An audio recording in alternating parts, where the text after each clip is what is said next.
इकाई 9 से 6 नंबर के प्रश्न आने वाले हैं, जिसमें 2 क्वेश्चन आएंगे 1-1 नंबर के और 4 नंबर का आएगा एक प्रश्न।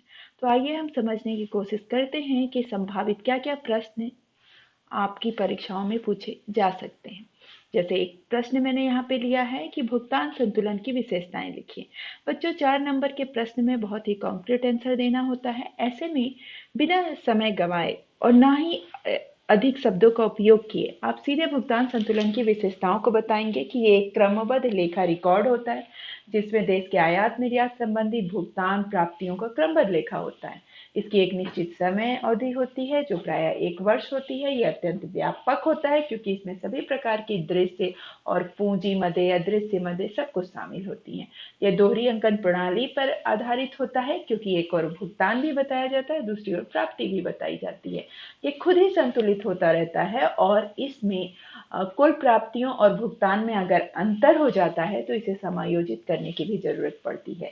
ये एक इम्पॉर्टेंट क्वेश्चन है। इसी के साथ आप देख सकते हैं कि दूसरा बहुत ही इम्पॉर्टेंट क्वेश्चन कई बार बोर्ड में पूछा भी गया है कि व्यापार संतुलन और भुगतान संतुलन में क्या अंतर होता है। यह भी 4 नंबर तक का पूछा जाने वाला प्रश्न है। यहाँ पे आप बता सकते हैं कि व्यापार संतुलन में केवल वस्तुओं के आयात और निर्यात के अंतर को बताया जाता है, जबकि भुगतान संतुलन में वस्तु और सेवा सभी के आयात निर्यात के अंतर को बताया जाता है। आप बता सकते हैं कि व्यापार संतुलन में केवल दृश्य मदों को शामिल किया जाता है, लेकिन भुगतान संतुलन में दृश्य और अदृश्य दोनों ही मदों को इसमें शामिल किया जा सकता है। व्यापार संतुलन किसी भी देश की अर्थव्यवस्था के पूरा चित्र प्रस्तुत नहीं करता है, लेकिन भुगतान संतुलन किसी भी देश की आर्थिक स्थिति का पूरा चित्र प्रस्तुत करता है। व्यापार संतुलन अपेक्षाकृत छोटी धारणा है क्योंकि यह सिर्फ व्यापार से रिलेटेड होती है। भुगतान संतुलन एक विस्तृत धारणा है। आप ये भी बता सकते हैं कि व्यापार संतुलन अनुकूल या प्रतिकूल होता है, लेकिन हर देश अपनी इज्जत बचाने के लिए भुगतान संतुलन को सदैव संतुलित ही रखता है। तो इस तरह आप कोई भी 4 बिंदुओं में इसे स्पष्ट कर सकते हैं। मेरी नजर में जो अगला इंपॉर्टेंट क्वेश्चन मुझे लगा वो था चालू खाते की मदें। जी हाँ, यहाँ पे आपको बताना पड़ेगा कि चालू खाते में दृश्य और अदृश्य दोनों मदें होती हैं और दृश्य वस्तुओं के आयात और निर्यात को बताना पड़ेगा, जो एक सबसे बड़ी मद है। अदृश्य मदों के अंदर वो आपको बताना होगा कि वे चीजें जो सेवा के रूप में दी जाती हैं, चाहे जैसे परिवहन की सेवाएं दी जाती हैं, वो एक अदृश्य मद है। व्यापारिक उपक्रम जैसे कि हमारे बैंक, हमारी जहाजरानी कंपनियां दूसरे देशों को जो सेवाएं देती हैं या उनकी जो सेवाएं लेती हैं वो इसमें शामिल होती है। विशेषज्ञों की सेवाएं जैसे हमारे यहाँ से कोई सेमिनार देने के लिए अगर विदेश में गया है, कोई टीचर अगर पढ़ाने के लिए गया है, कोई इंजीनियर कुछ बनाने के लिए गया है, तो उनकी सेवाओं को अदृश्य मदों में शामिल किया जाता है। यात्रियों का जो खर्च होता है, अनेक कारणों से जो यात्रा लोग करते हैं उनका जो खर्च होता है, इसको भी हम अदृश्य मदों में शामिल करते हैं। इसके अलावा निवेश आय भी शामिल की जाती है, जो विदेशी हमारे यहाँ पैसा लगाते हैं और हम किसी रूप में अगर विदेशों में पैसा लगाते हैं तो ये दोनों चीजों को इसमें शामिल किया जाता है। एक पक्षीय हस्तांतरण को भी शामिल किया जाता है, जैसे हमारे देश के लोग अगर किसी और को गिफ्ट दे रहे हैं या हमारे प्रधानमंत्री जब जाते हैं तो उनको भी अलग अलग तरह के गिफ्ट मिलते हैं। तो इस तरह का जो एक पक्षीय अंतरण होता है जिसके बदले में दूसरे पार्टी को कुछ नहीं मिलता, उसे भी इसके अंतर्गत शामिल किया जाता है। ये मुझे एक इम्पॉर्टेंट क्वेश्चन लगा। अगला जो मुझे बहुत इम्पॉर्टेंट क्वेश्चन लगा वो था पूंजी खाते की मदें लिखिए। जी हाँ, यहाँ पे आपसे अलग अलग खातों की मदों को पूछा जा सकता है, तो आपको पूंजी खाते में बताना पड़ेगा कि जितने भी तरह के विदेशी निवेश होते हैं, जैसे वहाँ पे प्रॉपर्टी खरीदना, पोर्टफोलियो निवेश करना, एक देश की फर्म या कंपनी का दूसरे देश में पैसे लगाना, ये सब विदेशी निवेश में आता है और ये हमारे पूंजी खातों में लिखा जाता है।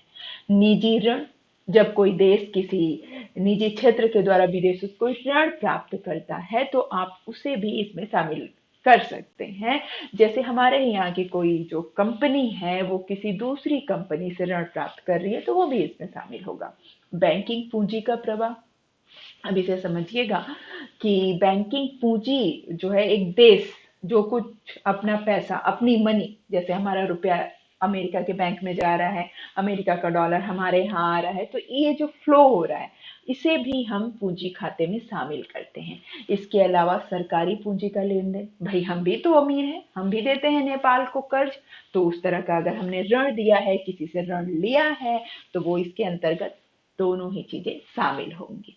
तो ये मुझे एक इम्पोर्टेंट क्वेश्चन लगा था। ये आगे बढ़ती हूँ, जो है पांचवा प्रश्न।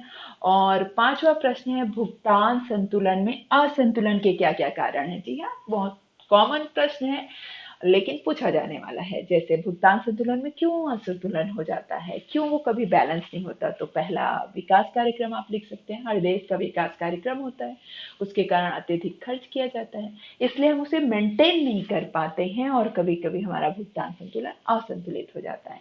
भारत जैसे देश में बड़ी समस्या जनसंख्या की है, तो हमारी जनसंख्या की तीव्र वृद्धि के कारण भी हमारे आयात अक्सर ज्यादा हो जाते हैं और निर्यात उस अनुपात में कम होता है। जैसे आप चीनी का उदाहरण ले सकते हैं। भाई चीनी हम किसी भी देश को बेचते नहीं हैं, क्यों?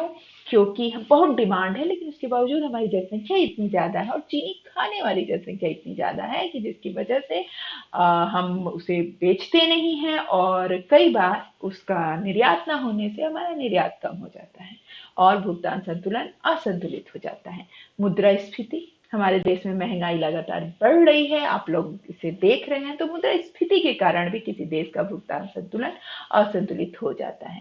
भारी मात्रा में उधार का लेन देन, जी हाँ, आपको तो मालूम ही होगा, 7,000 करोड़ का, आप 11th में शायद पढ़ के आए हैं कि 7,000 करोड़ का हमने कर्ज लिया हुआ है। तो इस तरह अगर हम कर्ज लेते रहे, अंतर्राष्ट्रीय उधार हम पे बढ़ता रहा, तो उसकी वजह से भी हमारा भुगतान संतुलन असंतुलित हो जाता है।